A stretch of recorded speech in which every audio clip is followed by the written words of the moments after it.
Bab 61. Ara, jangan pergi. Cecilia memukul setir mobilnya berkali-kali. Dia merasa kalah saing dengan wanita yang bernama Ara itu. Kenapa Ara bisa dengan mudah mendapatkan hati Revan, sedangkan dia yang selalu menolongnya dan berharap agar Revan bisa luluh, tapi sama sekali tidak mendapatkan sedikit saja hati dari pria tersebut. Apa yang Revan suka dari wanita itu? Jelas-jelas aku lebih cantik dari dia. Meskipun wanita itu juga tidak jelek, tapi seharusnya Revan bisa melihat ketulusan hatiku. Ucap Cecilia masih menatap bangunan restoran yang ada di hadapannya saat ini. Sebenarnya dia memang sudah tahu kalau Revan pulang dan dari orang-orang suruhannya mengatakan bahwa Revan sedang makan siang di restoran itu bersama dengan seorang wanita. Tapi dia tidak menyangka ternyata Revan berani memperkenalkan istrinya di hadapan Cecilia. Aku akan membuat kalian berdua menderita.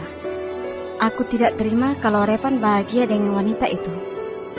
Cecilia mengambil ponselnya dan menghubungi seseorang. Terlihat semik muncul dari kedua sudut bibirnya. Sepertinya Cecilia akan berbuat sesuatu seperti yang dulu-dulu, dan berakhir dia menjadi pahlawan untuk Revan. Sedangkan di dalam restoran, setelah kepergian Cecilia, Revan menceritakan apa saja yang tadi dia bicarakan dengan wanita itu yang memang memakai bahasa Jerman. Ara hanya mangguk-mangguk paham, tapi Ara mengingat bagaimana tatapan terakhir Cecilia yang menatapnya dengan tatapan yang aneh. Ara hanya bisa menjabarkan bahwa tatapan itu bukan hal bagus. Udah, gak usah terlalu dipikirin. Yang penting, kamu sudah tahu kalau Cecil hanya wanita nekat dan terobsesi denganku. Tapi, hanya kamu yang kucinta, ucap Reva menggenggam tangan Ara. Ara hanya mengangguk dan masih belum berkomentar apapun. Mau kembali melanjutkan jalan-jalannya? Tunggu. Aku ke toilet dulu ya, ucap Ara. Oke, mau diantarin gak? Reva menaik turunkan alisnya. Gak usah, aku bisa sendiri, jawab Ara yang kemudian pergi ke toilet dan melakukan aktivitas di dalamnya tidak sampai 7 menit. Ara kembali dan duduk di kursi berhadapan dengan suaminya. Ara merasa perasaannya tidak enak. Entah kenapa dia ingin sekali ke apartemen sekarang juga. Rasanya sudah tidak sanggup lagi untuk melanjutkan jalan-jalannya. Kamu kenapa sayang? Kok kelihatan gelisah begitu? Tanya Revan melihat istrinya yang sedang menggigit bibir bawahnya. Entahlah, Van. Rasanya tidak tenang. Aku ingin pulang ke apartemen saja, jawab Ara menautkan jemarinya. Wajahnya bakal mendadak pucat seketika, seolah-olah dia sedang menghadapi sesuatu yang menyeramkan. Revan yang melihat istrinya seperti itu menjadi tidak tega, meskipun masih banyak tempat yang sebenarnya ingin dia tunjukkan pada Ara. Mumpung dia masih ambil libur. Kalau mungkin besok-besok, dia harus nunggu weekend karena sibuk bekerja. Bisa juga nanti weekend dia harus merelakan lembur karena sudah lama dia meninggalkan pekerjaannya. Baiklah, kita pulang ke apartemen sekarang. Kelihatannya kamu juga sedang tidak badan. Ayo sayang. Reva mengulurkan tangannya ke arah sang istri dan disambut oleh Ara dengan cepat. Setelah menyelesaikan pembayaran, Reva dan Ara bergegas masuk ke dalam mobil. Perasaan gelisah sejak tadi menyerang Ara. Entah karena alasan apa itu, yang jelas tiba-tiba hatinya merasa resah, takut terjadi sesuatu yang tidak diinginkan di luar sana. Reva menggenggam tangan Ara. Tangan itu terasa begitu dingin. Reva memberikan ketenangan untuk sang istri yang memang kelihatan tidak baik-baik saja. Apa kamu sakit? Sejak tadi sepertinya kamu menahan sesuatu. Apakah ingin periksa ke rumah sakit? Tanya Reva yang melihat istrinya yang terlihat semakin pucat. Ara menggeleng cepat.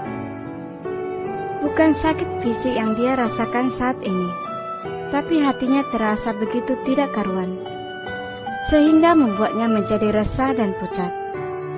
Baiklah, kita istirahat saja kalau sudah sampai di apartemen, ucap Reva mencium punggung tangan istrinya. Akhirnya Reva membelokkan mobilnya dan kembali ke jalur di mana tempat apartemennya berada. Setelah 200 meter, tiba-tiba ada sebuah mobil melaju kencang di perempatan. Padahal saat itu lampu merah sedang menyala.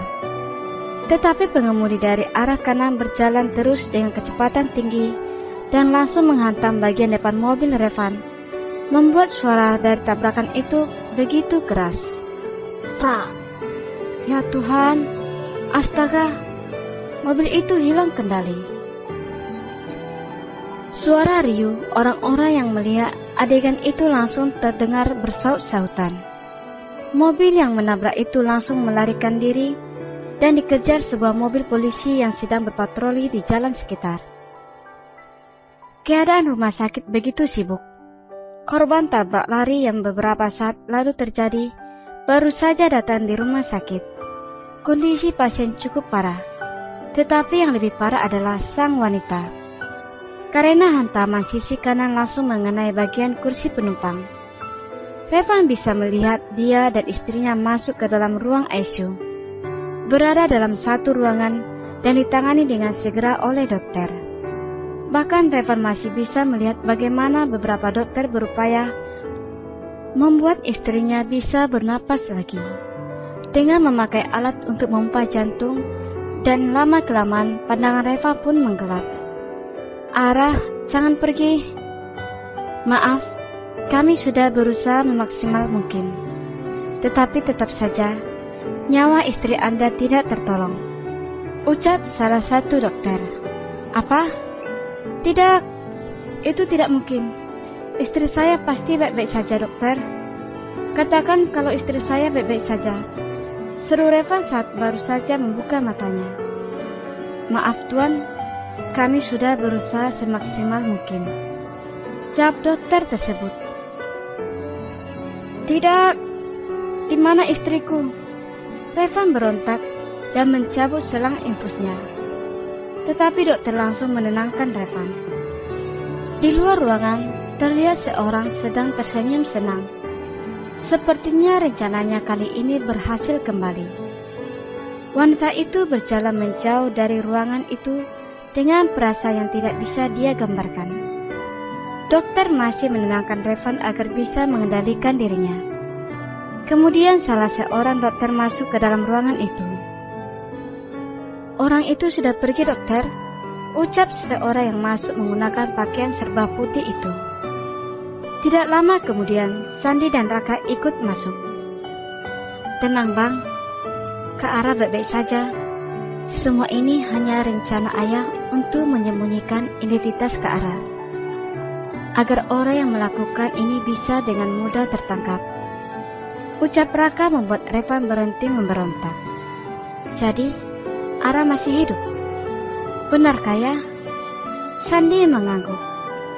Ayah mengajak Dr. Dave untuk bekerja sama, karena ini juga untuk kebaikan Ara, jawab Sandi. Revan bisa bernapas lega. Yang penting istrinya masih hidup dan dalam keadaan baik-baik saja. Ada seseorang yang selama ini mengincar kamu dan ayah sudah menyelidikinya.